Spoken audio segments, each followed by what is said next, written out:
Hey everyone, welcome to another Boardside interview, number 2. Today we're joined by WhatsUpWoody or Lewis, whatever you prefer. What's Woody? What's the preferred nomenclature?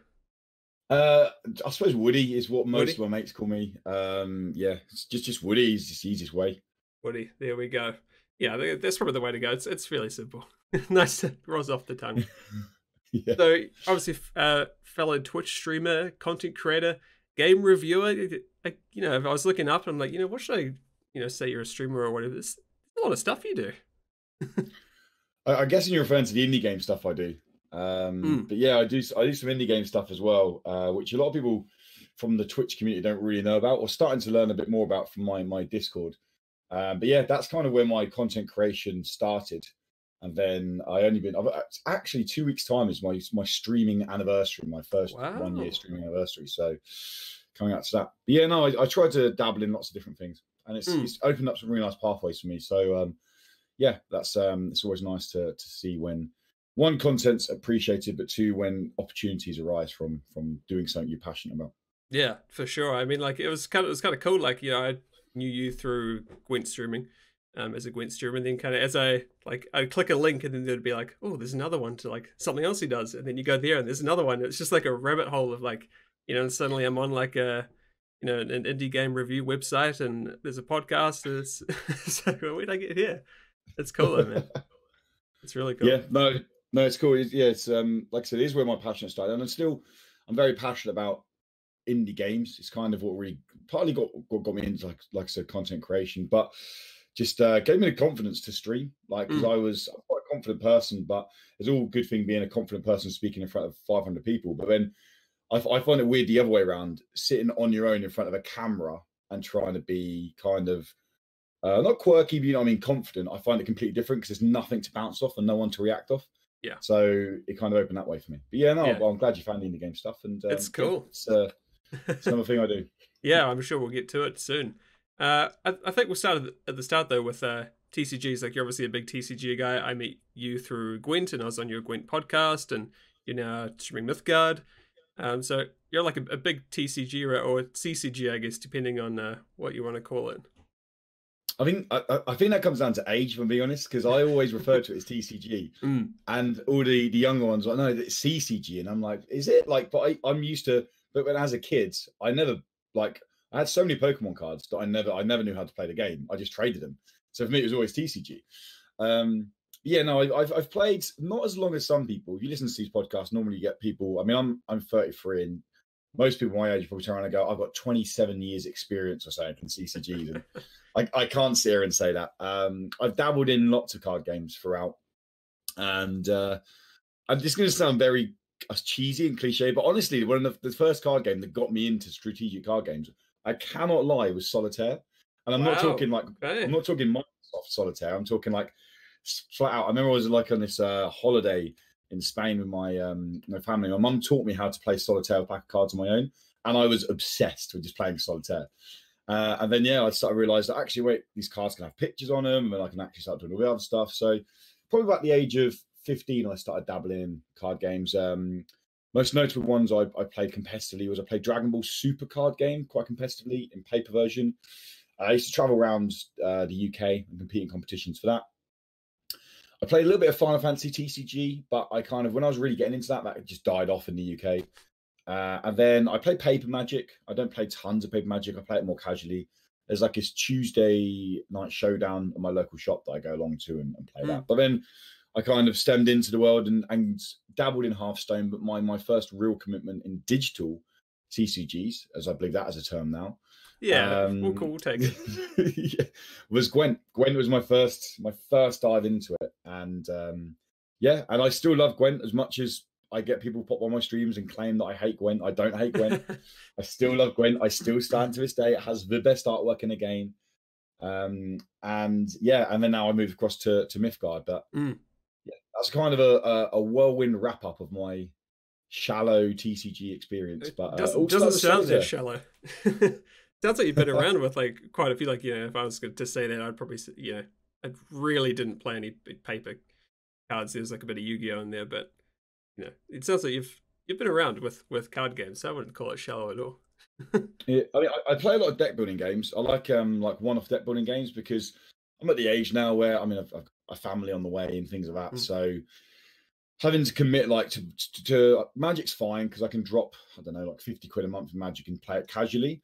Whereas like if I want to, like when I was playing Dragon Ball Super competitively, we're talking I was spending 150, 200 quid a month just to stay competitive. Damn. And I just can't do that. Like when you got expendable cash, it's fine. So now when I can buy a game that's like 60, 70 quid, but everything comes in that one box and I can play it multiple times, that is completely my jam. I'm actually waiting on my friends getting on the 1st of November, the Jaws deck building card game. And we're super hyped. As in the shark.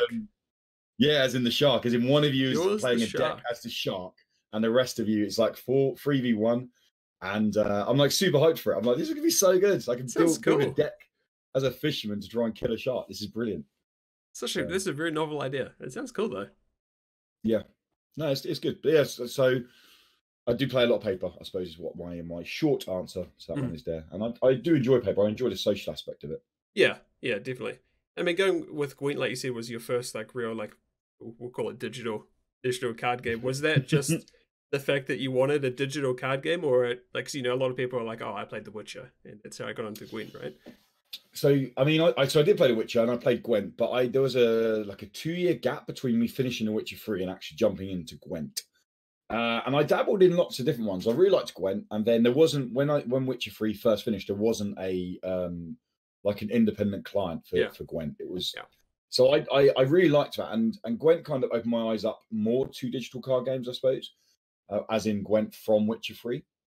And I tried Hearthstone and was just like, oh my god, this game is so well evolved already that I have no idea how I'm doing it. And it was just it was literally like swimming with sharks. So I kind of dabbled in lots. One of the ones I say a lot of hours in. I put like 40 hours in, which kind of just to test it out was I suppose a lot. It was Fable Legends. I don't know if anyone remembers Fable Legends. Remember the name? Yeah. Yeah, so it was. I mean, I like the Fable universe anyway, and that game was hands down broken. There was like 2 decks that just completely wrecked everything, and it never got out of early access because they just didn't patch it well enough. I'd like dabbled in a tiny bit of Shadowverse. I think I played like 5 hours of Eternal. And I was like, no, this isn't for me. And I kind of jumped around a few, but none of them really captivated me. I'm not a huge fan of and I don't want to offend anyone by saying this, but like the kind of gimmicky cartoon visuals that everyone wants to like duplicate. No, not really. So, and I'm really against it. Like there's a market for it, and I get why people do it. I think, and that's why when I saw Gwent, and I was like, oh wait a minute, there's an actual like independent Gwent game now. So I tried that, and then that was only 2 weeks before Homecoming was about to drop, and I jumped in and randomly on Morpheus's streams. Like, he was just the first person I saw on. I was like, oh cool, I jump on Morpheus. I was talking to the guy like, how do I get better at Gwent? And he was like, my best advice, mate, is probably just don't play the game for 2 weeks and start again in Homecoming because everything's changing. So that's what I done, and I decided to stream as I done it, and yeah, and I'm glad I made that decision because for lack of a better term, the visceral appearance of Gwent is what really appealed to me. I was like, this is like a mature card game, and it feels so unique. It still does. It's one of the most unique card games in terms of, I don't know many other games apart from Keyforge, the paper version, where you're not swinging at face. You're looking at building like power, and that's what really appealed to me with Gwent. And I hope to return to the game in the future. I really do. Yeah, that's what I kind of think about Gwent too. I often call it more of a strategy game than a card game. Like you're playing with cards, and there's the inherent, you know, nature of playing with cards, but it is very strategic, a lot more than a lot of other card games. Oh, definitely. Like, I think the biggest thing with Gwent is because you're not top decking effectively. Well, you are obviously top decking, but in terms of you're not really top decking, it comes down so much to sequence of play and knowing when to play the card, and that's the difference between like a win and loss. Is just playing one card out of turn can easily cost you the game, and that's what I really like, how Gwent can be punishing in that manner. You talked before about like how you jumped into a Twitch stream, like, you know, to, as a lot of people do, I'm sure, to, you know, learn about a new game and see what's going on. Did you have the idea that you maybe wanted to, you know, stream Gwent at that point, or? Not really. I've been streaming a little bit of indie game stuff on YouTube. and kind of dabbling around with streaming, but not really publicizing it or promoting it because it was just bad. I was just kind of working out overlays, and I had to, like, 3 years ago, I didn't own a PC. I didn't know how to use Photoshop. I didn't know how to video edit. I didn't know anything. So kind of getting into all that stuff anyway was not complex, but when you were having a full-time job and real life stuff going on and you're trying to do this part-time, I suppose it can be cumbersome in terms of like balancing your day-to-day life. And I found out with streaming as well. And it was only after watching Matthew stream, oh, this is really cool. Chat to my friend who's a variety streamer, a really cool variety streamer, and he was just like, oh, maybe you should stream it. Like, maybe that will, like, it'll be a great way for you to learn the game more and you can kind of connect with the community. And I was like, yeah, cool. Like, I didn't expect anyone to stop by. And the fact that within like 2 or 3 months, I'd been made a partner, and the fact that people were genuinely seeming to enjoy my streams was just very humbling, I suppose. Yeah. You're just like, wow, like it just takes you back. And I think viewers don't realize how humbling it is sometimes as a streamer. Even if you just like a brand new streamer, when I had 5 people in chat and they were just talking, it was just like so humbling. I'm like, people are staying here. This is crazy. It's just so good. I mean, you get other streamers who go 5 people. Are you kidding? But honestly, like, as a growing streamer new to it, you probably know yourself, don't you? Like 100%. Yeah. And it's so, I think that's maybe why people stick around. And I think that's why people probably enjoy your streams. I definitely enjoy your streams. And I said this just before we start recording, the fact that it's been like amazing seeing you personally kind of grow as a streamer over the last 3-4 months. You're still as humble and you're still the same Zade. There's not like people, there's other people, I'm not going to mention names, who have grown very drastically and all of a sudden don't bother with chat, ignore chat, like can be very single-minded, like when it comes to opinions and that. But no, you seem, that's kind of, I suppose that's why people enjoy your streams and come back to it, and hopefully why people enjoy my stuff. Yeah, I think so. Like, you have a very clear, like, you like the 80s stuff, right? Like, there's a lot of, like vibrant pink and purples, and there's like cool music, and you got the hair for it, and it's a very cool vibe that you put on. Where did that come from? Like, it's just stuff you like, or did you have a set? I mean, I had this question asked for me on a podcast literally about 2 weeks ago, like, why do I love the 80s so much? It is just a case, like, I was born 86, but I grew up all through the 90s. Like, I listened to 90s music, so I went to school discos and all that jazz, but at home, my mum would play Poison, she'd play Boston, like, I mean, Clapton's more, you could argue, late 70s, but she'd play lots of ELO, like, lots of 80s stuff that I just loved. And I would be like, this is so cool. And as I kind of grew up, it just stuck with me. And then I remember when we're going back a while now, when one of my mum's close friends passed away and handed me over the like 80s vinyl collection. And I was like 17 at the time and was just blown away. Like, didn't even own a vinyl player. It was just like, what? Look at this artwork. I want to look like George Michael on the front cover of this Wham album. Like, it's so cool. And it's kind of stuck with me. I love 80s. I mean, obviously, I like stuff outside the 80s, but the aesthetic, the music, the way movies could get away with anything in the 80s. Like, you could pick something and go, yeah, I've got this alien that's going to end up turning into a robot and he's going to make friends with this kid. And like, the studios would go, yeah, it's great. It's a great film. Go ahead with it. It's and awesome. Like the 80s movies, they just carry that jankiness that makes them so lovable. And that's kind of what I suppose I love about the 80s. And yeah, I kind of went with the theme. And there was also advice from my friend who said about getting into streaming. He said, like, 2 main things are important. 1, have an identity, and 2, have a consistency. And he said, you love the 80s, like, why not make it a theme and then just make a schedule that you can stick to, even if it's just 1 day a week, and don't just randomly just mix your schedule around, basically. So yeah, that's kind of where I went with there. Yeah, I mean, it's very obvious, like, when you watch like one of your YouTube videos or a stream, it's like, bam, it's like 80s, and it's all very consistent. It's very cool. It's a cool vibe. Oh, I'm glad you like it. Cheers, bud. Yeah, no, my pleasure. So you mentioned before, like, a bit briefly, you kind of you have like an indie review. How exactly you describe it? You cover indie games. And I do, yes. That was back in like 2016, right? So you've been doing that for longer than you've actually been streaming. Yes, it started in 2016, and I have been doing it longer since I've been streaming. I mean, there's various reasons why I started up the indie game content creation. The long and short of it was I was playing these games. I was going to these events and I was playing these games, And I was kind of looking for a way into the video game industry, not as like a full-time job per se, just to kind of just dabble in it, just kind of get into this industry that I've invested, I don't know, half my life in probably over the last 33 years of playing some incredible experiences. And I have video games, much like you probably do, video game stories that stick with me stronger than movie stories sometimes, and moments that I've had on chat with people in that. So I really wanted to get into this industry, and I was playing these games, and it actually came off the back of a game that some people hate, some people love, called Gone Home. I don't know if you've played it. I've played a bit of it, and I've seen some of it. Yeah, so I finished Gone Home. It's like a 2-hour experience, and I just remember putting the controller down, like I played on PlayStation, just being like, "Oh my god, that just like wow, like how am I so affected by this game in 2 hours? Like how does this developer?" And I started googling the developer, and I was like, "Oh my god, okay, this is absolutely crazy." So I was like, I want people to find out about these games. Like and I was going to places to find other games like Gone Home, and I couldn't find anywhere. I was like, what similar games are there? And this is before we had the like What Remains of Edith Finch, before you had all these kind of narrative adventures / walking sims, what you want to call them, starting to come out. And I decided, I was like, you know, I'm going to start blogging. I'm just going to write nonsense about these games, and hopefully, if it means one person goes and plays this game, I'm happy. And it started as a written blog. I actually started with as WhatsUpWoody a long time back, which is a really bad name. But it was just WhatsUpWoody. I'm a fan of Star Wars anyway, so started that blogging, and then it actually got, I say, successful. I was getting enough hits on it, and people were enjoying it.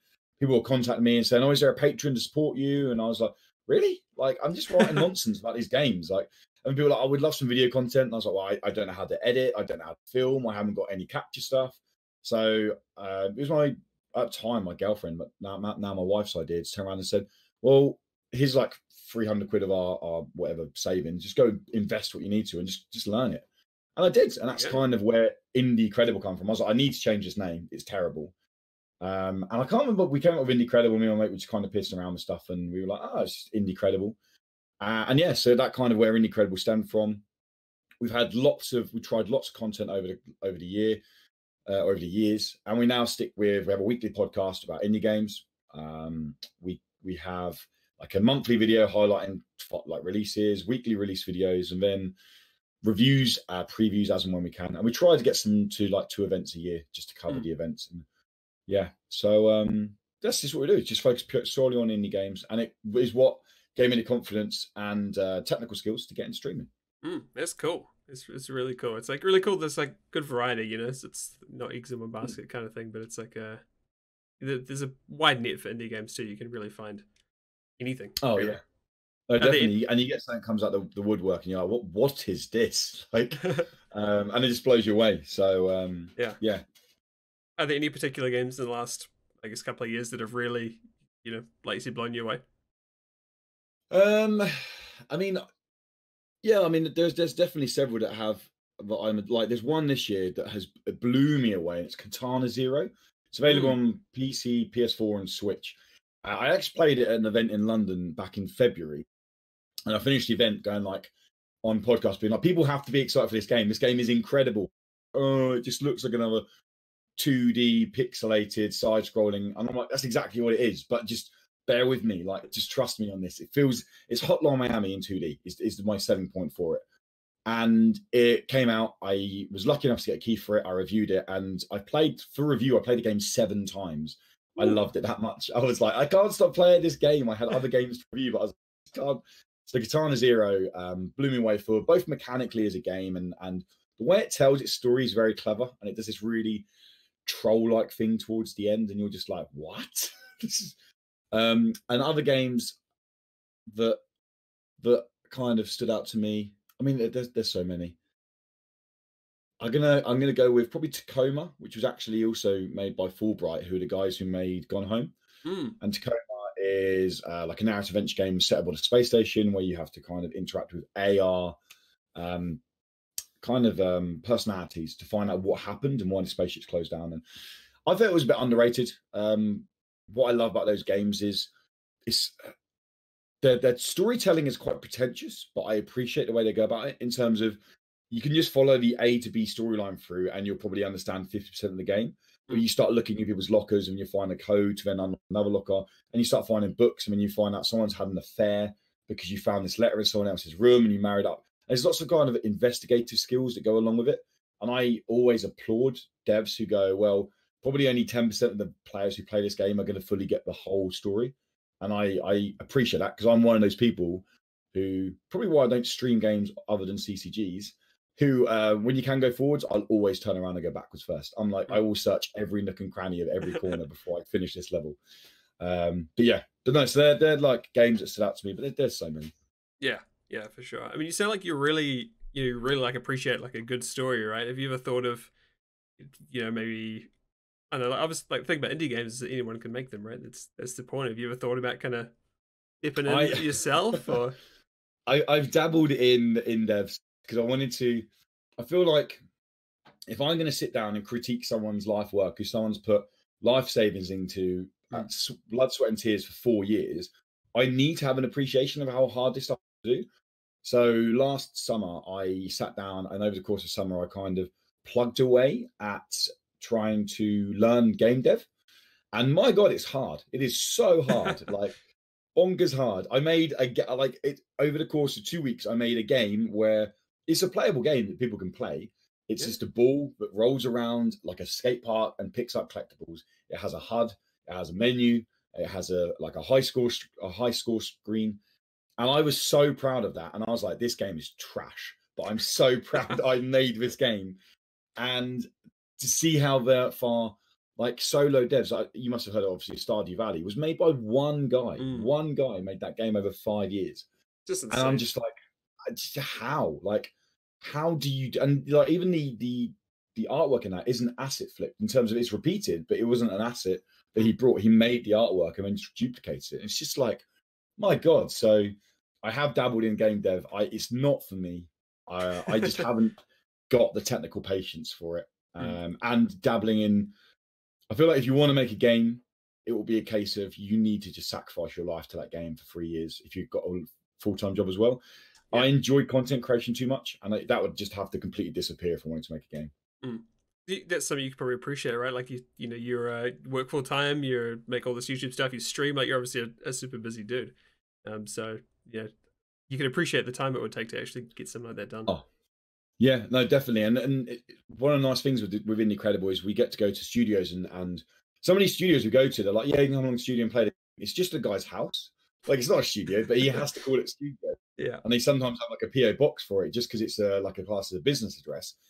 And I turn up, I'm just in this guy's house, like literally in his basement, having a cup of coffee with this dude playing this game. And I'm like, this is so cool. But it's like, it's a game that ends up coming out and people blow up at it and they're like, oh my God, who was this made by? And I'm like, this is made by 2 guys in a basement because I've been around that house and played the game. So, but yeah, and you talk to them and they often will have sacrificed so much.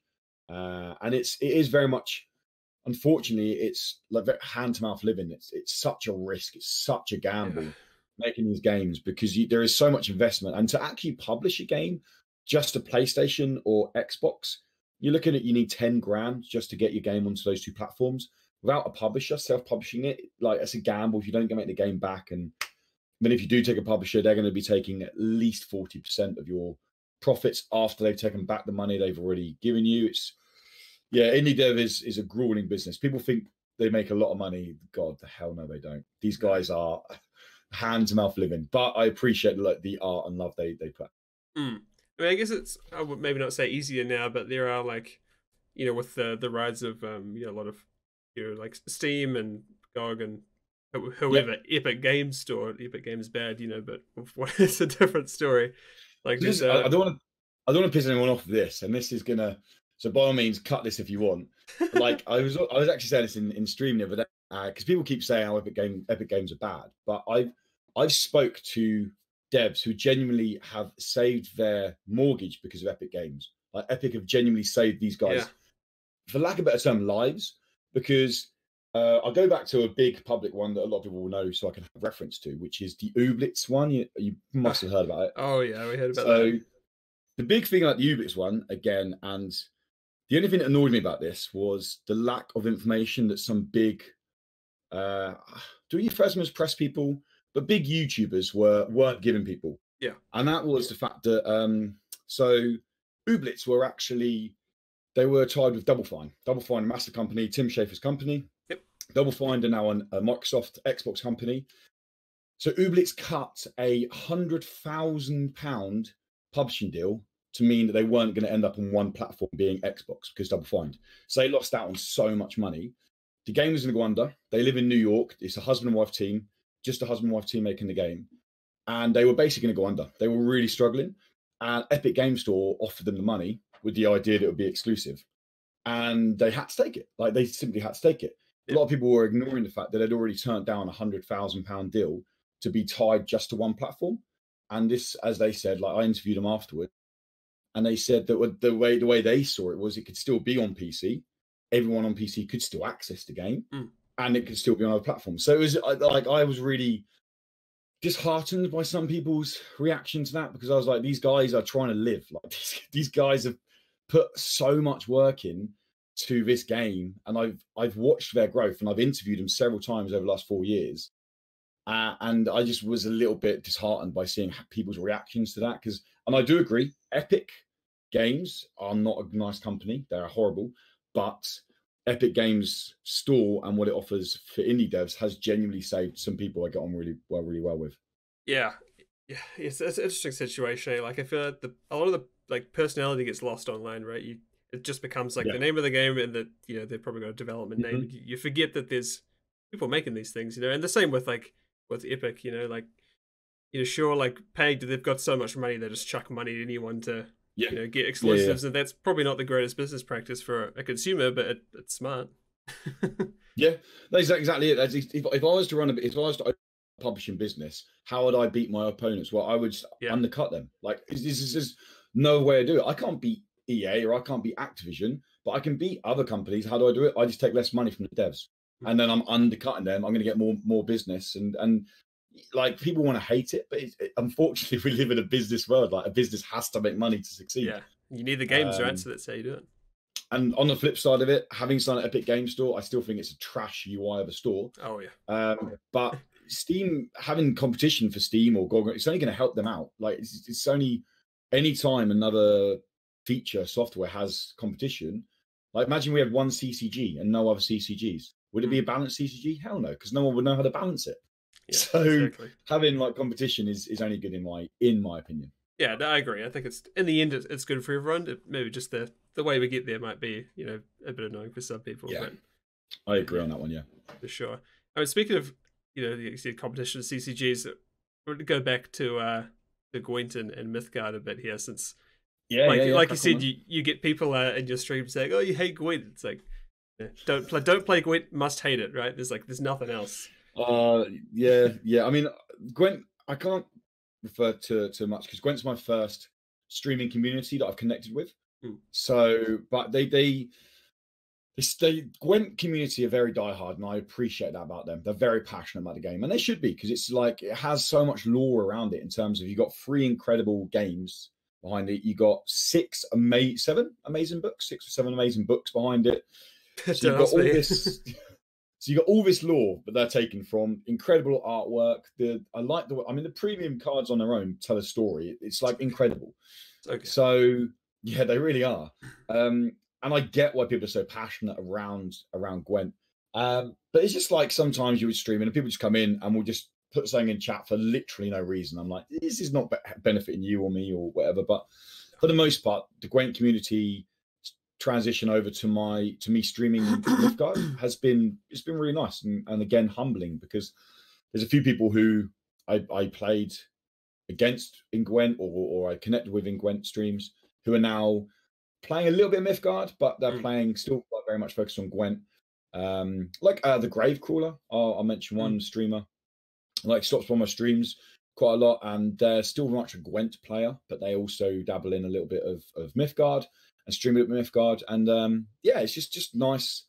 I just like card games, I suppose, is what I'm trying to say. Yeah. So I can just chat card games, and I've got no issue with chatting Gwent in a Mythgard stream. Like, I'm not like, we're not going to talk Gwent here because it's Mythgard. Like, chat about what you want. It's free speech. Yeah, exactly. I mean, it's for someone that's you know, the average person may not know much about Mythgard. I don't claim to know much about it either. Like, what is it about it that, like, really gets you? Like, what made you play that instead of I don't know, So I'll Hearthstone be honest, or when whatever? my first 5 hours of it, I hated it. I hated the game. I was like, oh, I don't like the lane mechanics. I don't like this. I was like, I don't like the artwork. I wasn't. I went into it with a closed mind of, I'll give this game a go, but Gwent's my game.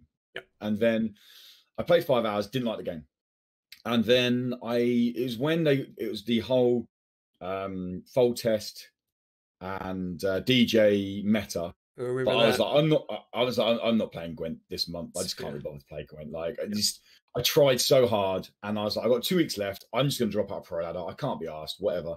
And I was looking for something else to play, and it was Noah, who's a fellow TRS teammate, was like, "Oh, why don't you try Mythgard out?" And I was like, "I tried it. I didn't really like it last time." He was like, "Oh, I'll do a little kind of stream thing," and I was like, "Cool, brilliant." So I dabbled in it, and I think because I went in with a more open mind, and I actually started to try to learn the game rather than just play the game. I was like, oh my God, like it's like what gets me for Mythgard is the depth. It's like one mistake can cost you the whole game. And it is that punishing because the lane system, you have like 7 lanes on the board. You can block or attack the opposite 3 lanes. And the way you manage your resources, because the mana system, basically the way it works is, let's say I'm playing an orange green deck. If I burn a green card, I add 1 mana to my account, to my bar, and I add a green gem to my bar. But then the card I burn goes back into my deck. So imagine, and it's 40 card deck. So it's basically playing Magic the Gathering with no land, and you can choose what card you're going to cycle back into your deck and gain that color land. That's the best way I can describe it. So that's why people like that. And then that's a whole skill system, like understanding when and where to burn cards, what gems to burn. And the depth kind of just kept going. And I was like, oh my God, this, like, when I got into deck building, and I was like, there's so much versatility here with deck building. And I'm not saying Gwent's deck building is shallow, but what I found with Gwent was, especially on Pro Ladder, you just play one of 3, maybe one of 4 decks, or you lose MMR. That's just kind of how Gwent ended up feeling for me. And maybe that's how other pro scenes, maybe I'm naive, and that's the only other pro scene, by pro scene I mean Pro Ladder, I've been part of. Whereas in Mythgard, I'm currently like mid gold, and the meta still changes like every week, and that's what I quite like about it. If you have an idea for a deck, the chances are you can make that deck work, and it can go climb, and you can do well with it. So diversity is there. Obviously, they've only got a core set, so as expansions come, there's always the hazardous chance that cards will go unbalanced, that the metas will jump out and stink and all that. So yeah, that's kind of what grabbed me in, the fact that there was this versatility deck building, someone who loves building decks and like really weird and wonderful quirky decks. That's what kind of appealed to me with Mythgard more so than Gwent at the time. Right. Yeah. I mean, you mentioned a bit earlier before the stream that right now you're just feeling Gwent is a bit like, for you, a bit stale, right? Like a bit. Yeah. So I still jump into it and I still play it like, I don't know, a couple of hours a fortnight maybe. Yeah. I'll be sometimes when I'll just be like, do you know what? I don't want to do anything. Like if I play Mythgard, I find it stressful sometimes because it's the game I'm trying to climb at. Whereas Gwent, I can jump in and I like, if I win or lose, I'm annoyed. I'm not trying to aim to climb anywhere. And I jump in and I'm like, oh, I'm going to try and play around with this Death Wish deck or play around with this and that.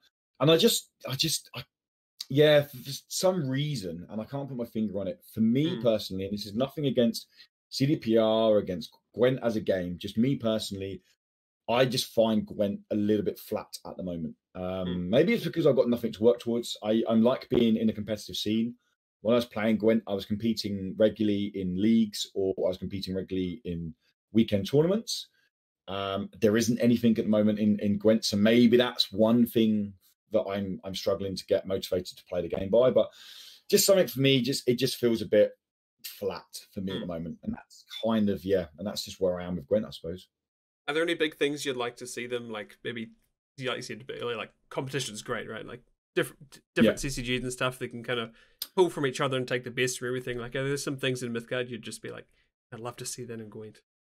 Yes. So the feature is coming to me. Well, the feature's half there in Mythgard, and it's coming in January, I believe.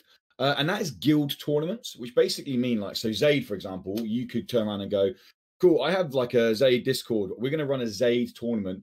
The devs are going to, as a partner, the devs are going to support you with some cash money, prize money. you're going to offer 50 quid to that. And then your community can play a chilled out tournament with you, and you can make up silly rules of it. You can only play vampire lists, and then they have an in-game spectate mode. So like on your channel, you can just cast the games live and spectate them live. And things like that is like the Mythgard guys have come out and said that esports will be a thing, but they want community tournaments to be at the forefront of their like mini competitive scene. And then there will be a big esports scene, but they want everyone to feel like they can have a competitive experience in Mythgard if they want to.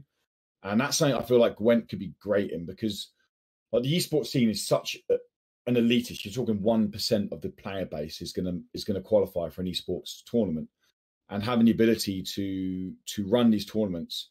But like things like the lack of a spectate mode or even a replay mode, I still find baffling in Gwent. I don't, and the fact that they even show it every time we watch Challenger, and I'm like, so it exists. Like spectate mode exists. You're using it now. Like I don't get it. Like why don't you put this in the game? It's like I don't want to plug too much Mythgard stuff because I know some Gwent people will listen to this, but there's a tournament coming this weekend for Mythgard, the first kind of big tournament. And the second day, the top 8 is being casted by Flake and Lasertian on 98.3 on Twitch. And they can do it. They can cast it live, or they can cast it on a 2-minute delay because it has a live spectate mode in there. That's cool. This is like free marketing that the game's getting. Not even the devs haven't got to do anything about this. This is free marketing they're doing for the game. And people like stopping by and watching the competitive scene. Yeah, like if Gwent had this in, this is free marketing for CDPR that I feel like they're missing out on. Like I'm just like, I would love to have stopped by and go, or imagine when you've competed in tournaments and you have like a 45-minute downtime between rounds, and you'll go, I just go watch the casted matches. Like, and it's just so much. I don't know. I still baffled that Gwent doesn't have a spectate mode, and it's more baffling that the bloody mode exists and it's not in the game. I just can't get my head around it. I don't know why. I'm sure there's reasons, but I just don't understand why. It would be great to have like my like main card game before Gwent was Hearthstone, and they have a spectator mode, and it's like Hearthstone is often made fun of for not really adding anything from new expansions and ways to get money from you. So it's odd that Gwent would not have a feature that Hearthstone does. Yeah, no, agreed. And just the replay mode, like sometimes I'll have dinner, and if I'm about to play a session, I'll click on like Champions League, which is the top league in Mythgard, and I'll go watch 3 or 4 games from like the top players. Just go watch the replays and see how they play the deck that I'm playing, and I learn so much from that. It's just such an easy. Well, I say it's an easy feature. I tried game dev and it's hard, so it's not an easy feature, but it feels like it should be done. Yeah. I mean, I watched it when you were Mythgard videos actually earlier, and so you could just go to like any game that had ever been played, right, and just like watch it. It saves your last 100 games. 100. It's like it's more than you'd ever need, though, isn't it? Yeah, completely. Because I listen to a lot of 80 music, I use it. I'll just kind of log it, and then off stream, I'll just go back and use that in there, and I'll just say at the beginning of the video, this hasn't got any like audio, it's only got in-game audio because it's a replay. However, I want to show this game off because it uses deck. So I can just go grab that. I can literally cherry pick the games and be like, oh wait, I haven't got a re-record gameplay. This is brilliant. Like for a content creator, it's amazing. It is really nice. It'd be nice to have. It'd be nice to have, I'll admit. Well, dude, I'm sure we could talk about card games for like forever. But not going on, late into the night, it's starting to get late here. It's morning for you, right? We're pretty much complete opposite, aren't we? It is, mate. Yeah, it's bang on 10 in the morning for me. Yeah, 10 p.m. for me. Also, we've got this whole half an hour. We've not even spoke. I won't speak Asian on this. You're in New Zealand, right? Yeah. So big weekend. Yeah, well, kind of, because I work in like Pacific time, so I gotta watch the rugby, but I'll be streaming in the day, so it'll be busy. But England, New Zealand. Whew. What a game. I'm a bit concerned, honestly. I'm a bit worried. Yeah, I'll be honest. I'd rather play New Zealand than South Africa, just because how England's set up. I feel like England are very, very aggressive on the front line and on the gain line, and they're good at picking holes in defence. South Africa don't really have many holes in the defence. New Zealand, I feel like the only place you could maybe question where they are strong is potentially wide in defence. Like there's a few 3 or 4 suspect players in there defensively. But if we give them the ball in hand, we lose. Simple as that. If we Yeah. give you guys the ball, we lose. So, I mean, I watched. Like, who did England play in the quarterfinals? I can't remember. Australia, that's right. I watched that game, and they were playing like pretty well. Yeah, they played pretty good. Eddie Jones is good at tactically setting us up against whoever we're playing and exploiting their weaknesses, knowing that Australia don't kick. So kicking the ball to them back into their 22 and saying, fine, you just got to run the ball 80 yards. Simple as that. Like, if you want to win, you're going to run 80 yards. And they kept doing it, and Australia had no answer. Courtney Beale was useless with the boot, and that won us the game. So it was good. What do you think the final's going to be? Not who do you want, who do you think? Who do I think? Who do you think? I honestly actually think, and this may be a little bit biased, but I do think England will beat New Zealand. Okay. So I think it will be England Springbok final. I think Springboks are good. I think Wales are going to be calling the police for assault after the game against Springboks. Yeah, I'm not looking forward to it. I would love Wales to get to the finals, but yeah, I'm a bit concerned. It'll be interesting. But anyway, sorry, I took us on a tangent on a rugby subject. Sorry. No, I'm sure we could talk about that for a while as well. Indeed. Well, dude, thanks so much for coming on. Where can people find you? What's the best way to follow your stuff? Just WhatsUpWoody, really. On Twitch, on YouTube, on Twitter. I think that's mostly the only places I really post stuff. I do have Instagram, but I keep it more personal, and it's just pictures of dogs anyway, so I won't worry about that. I mean, that's just what people are looking for. That's it. Dogs and food. That's just Instagram, isn't it? Yeah, basically. But no, yeah, just WhatsUpWoody, pretty much anywhere. And yeah. Cool. Thank you very much for having me, buddy. Hey, my pleasure, man. It was great talking. Chatting card games, indie games, content in general. Yeah, no, it was awesome. Thanks very much for coming on. And thanks everyone for watching, and we'll see you next time.